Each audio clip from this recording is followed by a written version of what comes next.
Stímiskotinu þannig. Ekki alveg. Til okkar kominn Steingrímur Sigfússon, fjármálaráðherra. Steingrímur, blessaður. Já, sæll. Ég bara byrja þetta á léttu nótunum hérna. Fyrsta spurning, af hverju eigum við að borga Icesave? Já, það var af því að þetta var íslensku banki sem fór svona skelfilega ráði sínu. Fór á hausinn, hann starfaði á grundvelli íslenskra reglna og leyfa. Hann var undir íslensku eftirliti, auglýsti það að innistæður almennings væru tryggðar af íslenska innlánstryggingakerfinu og þær eru það og eiga að vera það upp að vissi lágmarks upphæð á hverjum reikningi. Og ef að þetta hefði verið útibúið í Breiðholti en ekki í London, þá held ég að flestum hefði nú þótt að lágmarki sanngjarnt að menn hefði fengið að minnsta kosti lágmarkstrygginguna. Fólk leggur peningin í banka og það treysti því að það sé sæmilega öruggt með það. Og hér á Íslandi þá fórum við þá leið að við bjögum til nýja banka utan allar innistæður, allra Íslendinga. Það tapaði engin einni einustu krónu sem hann átti inn á bankareikningi í hruninu í haust. En þarna úti í London eða Bretlandi og Hollandi, þá ætlum við að reyna að sleppa með að borga bara þessa lágmarkstryggingu. Og þetta vilja margir meina sér mismunun, við útskýrum það. Já, en þú ert þarna að útskýra af hverju tryggingasjóðurinn eigi að borga, en af hverju á ríkið að borga. Hvar kemur það inn? Það er auðvitað umdeilt atriði, hvort og í hvaða mæli hrein ábyrgð ríkisins eigi að standa á bakvið þessar innistæðutryggingar. En ég held að það sé alveg ljóst. Ég vissum, Íslendingar hafa allan tíman viljað gjarnan fá það á hreint með til dæmis fyrir dómi, gerðardómi, en því hefur verið neitað. Og við getum horft á hina hliðina og velti fyrir okkur líklegt að innlánstryggingakerfi sem á að vera til þess að róa sparifjáreigendur og gera þá fullvissa þá að þessu öryggi með peningana sín í bönkum, að það megi bara eiginlega verið í plati. Það sé bara nóg að setja tryggingakerfið á fót, passa að hafa litla peninga í sjóðnum og þá séum við lausir allra mála. Ég held að máli sé augljóslega ekki svo einfalt. En ég er með tilskipun frá Evrópusambandinu. Já. Og þar kemur fram að lögin innistæðutryggingasjóðinn megi ekki The system must not consist of a guarantee granted to a credit institution by a member state itself or by any of its local or regional authorities. Kerfið má ekki innihalda ríkis ábyrgð á innistæðutryggingasjóðnum. Já, það á ekki að setja kerfið á fót með þeim hætti að það séu bara ríkin sem standa bak við þau. En hvar kemur þá inn þessi ríkisábyrgð? Hún kemur hins vegar inn í gegnum það, eða skyldur ríkisins eru hins vegar í því formi að þeim ber að setja upp kerfi og það kerfi á að geta tryggt lágmarks innistæðurnar. En ég held að sé ekki vafa á því að við allar venjulegar aðstæður þá á þetta tryggingakerfi að vera til staðar og þá að vera í lagi og þá að vera nógu öflugt til þess að geta tryggt lágmarks innistæðurnar. Vafinn hér fyrst og fremst sá að eiga þessi sjónarmið við þegar verður algjört bankahrun. Það var okkar og okkar afstaða að við hefðum viljað fá það á hreint á þetta almenna samhengi málsins við þegar heilt bankakerfi í heilu landi hrynur eins og gerðist hér og ég er enn þeirra skoðunar það hefði verið eðlilegast og réttlátast að við hefum bara fengið þetta á hreint fyrir dómstólum, hugsanlega á með einhverjum hætti eftir að reyna á þetta í framtíðinni og þá getur það komið okkur til góða, við reynum að halda þessari lagaóvissu við en hún er þarna. Já.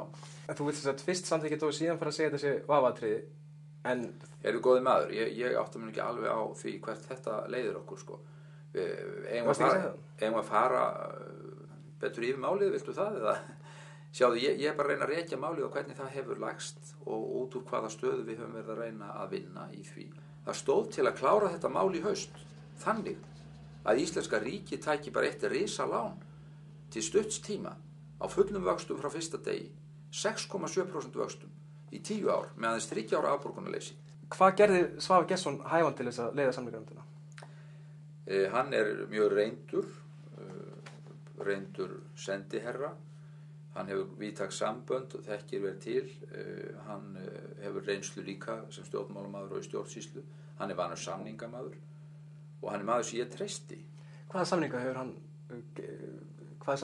hefur hann leitt? Já, hann hefur bæði í núverandi embætti sínu sem sendiherra iðulega komið ýmiss konar samningagerð og alþjóða samskiptum, sótt fundi og ráðstefnur og já, hann har gert margs konar samstarfssamninga, komið að samningagerð íslenska ríkisins við önnur lönd þar sem hann hefur verið sendiherra á þeim tímum og svo framvegis. Sendiherrar koma að mjög mörgum þáttum milliríkja samskipta eru ýmist fulltrúar landsins eða þáttakendur í og með ráðherrum og fundum, þannig að þeirra reynsla gagnast getur mjög vel gagnast í svona alþjóðasamskiptum og hann er lífsreyndur maður sem ég treysti mjög vel. Seðlabankastjórinn norski. Já. Heldur hann hefði verið matinn hæfur af nefndinni sem að mat umsækjendur stöðu seðlabankastjóra? Já, því reikna ég fastlega með. Þrátt fyrir hann hefur ekki miklu reynsla af seðlabanka. Hann hefur engu síður unnið í norska seðlabankanum, hann unnið í norska fjármálaráðuneytinu og hann hefur mjög breiðan bakgrunn og náttúrulega með úr enga geiranum líka, þannig að Þú spurðir sér að Kristínu Halldórssyni hver gæti orðið seðlabankastjóri, hún minntist á þennan mann. Er þetta rétt lýsing á atburðunum? Við höfðum samband við norsk stjórnvöld, já, þessi hugmynd kom upp og það var kannað og okkur síðan bent á þennan mann og ég tel að þetta veri velvalið og ég tel að þetta hafi heppnast mjög vel. Yfir í Alþjóðagjaldeyrissjóðinn, hvernig fer það saman að við erum hérna með þess að þú hefur kallað fyrstu hreinu vinstristjórnina og síðan Alþjóðagjaldeyrissjóðinn sem svona stóran geranda sem er svo öfga hægrisinnaður? Já, Alþjóðagjaldeyrissjóðurinn á sér náttúrulega sína sögu og hún er að mörguleyti mjög dökk, sérstaklega held ég að almennt sé nú viðurkennda framferði hans í ýmsum þróunarríkjum á 8. og 9. áratugnum, 7. og 8. og 9. áratugnum, að það eru spor sem ræða. Hann er að sjálfsögðu hluti af þessu kapitalíska efnahagsumhverfi og þessum stofnunum sem eru búnar til og eina stoðum þess. En það er rétt hjá þér, hann er hægrisinnaður. Alþjóðagjaldeyrissjóðurinn er að 1/5 hluta í eigu Federal Reserve sem að Seðlabanka Bandaríkjanna, sem er svo aftur í eigu einkabanka.